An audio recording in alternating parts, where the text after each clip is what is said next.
Hello and welcome and a happy new year. We've got lots coming up this hour, including COVID restrictions, present and future, the fight against wokeness, according to Frank Furedi, and we're going to be looking ahead to tomorrow's Sunday papers. I'm delighted to say I'm joined tonight by the journalist and commentator Nabila Ramdani and Fraser Myers of Spiked. They're going to be with me throughout the show, and we're going to be kicking off with some predictions for 2022. I'm actually quite excited about this year. I'm doing the dry January thing, you know. Really? I'm going to do. Yeah, I had someone who follows me on Twitter made a statement today saying that they're going to do dry January, but they're just going to do dry white wine and dry martinis, and I think that's a good cheat. I think I could get on board with that. But any predictions? So we'll come to you first, Nabila. What do you think? Any major predictions this year? Interesting year for French politics, of course. What do you think might happen there? Well, first of all, on a more sober note, if I may, no pun intended, but I think we're going to speak a lot more about the coronavirus pandemic. We're officially entering the third year, and we are effectively learning to live with it. Yes. And even though we're trying a lot of things, from jabs to lockdowns, to try and diminish the pandemic, a lot of us are now realising that it's going to play a big part in our lives for many years to come. Can you sort of talk us through what the main differences in approach, policy-wise, from the UK government and the French government has been? Well, there's a clear and marked difference between the way Boris Johnson and indeed England is approaching the pandemic. There was a massive vaccine rollout that proved, quite efficient and quite successful, meaning that England is effectively adopting a more relaxed approach, with businesses effectively not being as stifled. And, we're talking about people who are desperate to have more pragmatic answers to how to deal with the pandemic and how to get the economy going.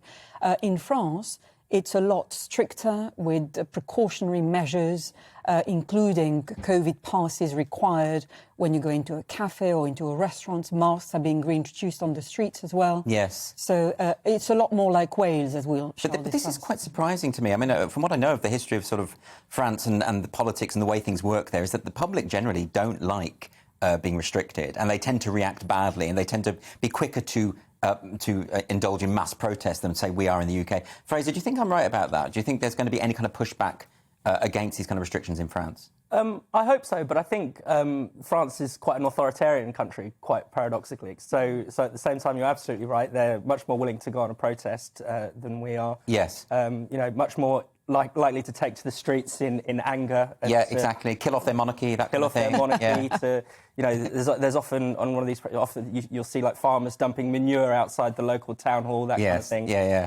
But the French public are actually quite authoritarian, and that might give us a kind of clue as to where French politics is going in the next election, because some of the candidates, particularly Éric Zemmour on the scene, is very much to the right. I mean, we would be absolutely shocked if someone in British politics said the kind of things that he is saying. What sort of equivalent would you be thinking of in a British? There's no equivalent in Britain, right? None at all. This is interesting to me. I always find it very difficult to predict where French politics is going, and these candidates seem to emerge. Last time it was Mélenchon. Someone just comes and rises and becomes very popular. And is this, so to what extent, Nabila, do you think that the COVID issue, is what's going to influence the way the vote goes? And do you have any predictions as to who's going to emerge victorious? Well, the elections are in April, so coming up very quickly indeed, and the stakes couldn't be higher. But my prediction is that Emmanuel Macron has not declared his candidacy yet, but I'm sure he will in a timely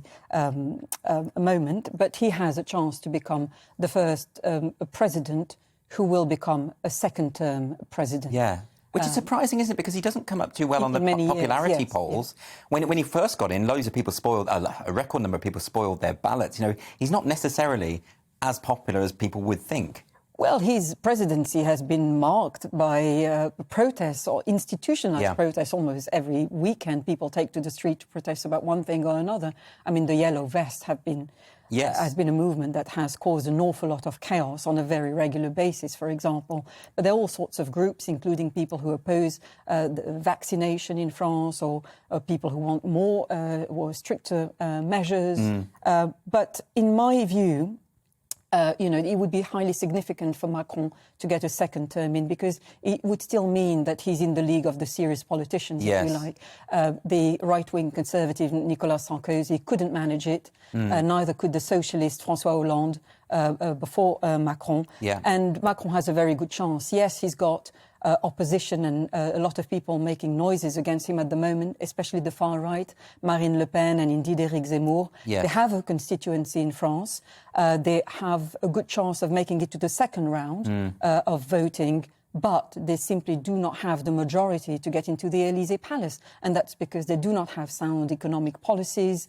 They have mainly reactionary sound bites about France first. That's interesting, isn't it? And Éric Zemmour in particular is a hugely controversial figure. Yes. Who has made, as Fraser said, some unpalatable and, dare I say, very reprehensible comments about all sorts of groups of people. What do you think about? I mean, you've written, Fraser, about the Gilets jaunes, about the yellow vests before, and the way often they are conflated with far right, often unfairly, which is something that I think you've suggested before. But now we're in a situation where the right-wing vote is being split, or it looks that way. What do you think the impact of all of this will be? Yes, it's interesting on the Gilets jaunes because they really do have a kind of idiosyncratic set of views, and they don't really have a candidate who can represent them, even though they are probably, a lot of people at some points they were on the side of the majority. Yes. But yeah, in terms of the right being split, it's quite interesting. I think Marine Le Pen and Éric Zemmour are actually targeting different constituencies in a way. So Le Pen's kind of strategy has always been to go for the kind of working class voters, yes, people who used to vote communists, effectively. Yeah. In some really poor parts of Paris. Whereas Zemmour, I think, appeals to the more kind of petit bourgeois type.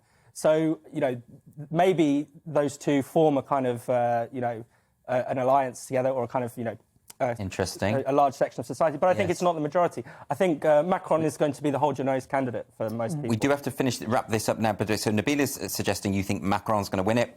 I agree Macron is going to win. Okay, very interesting.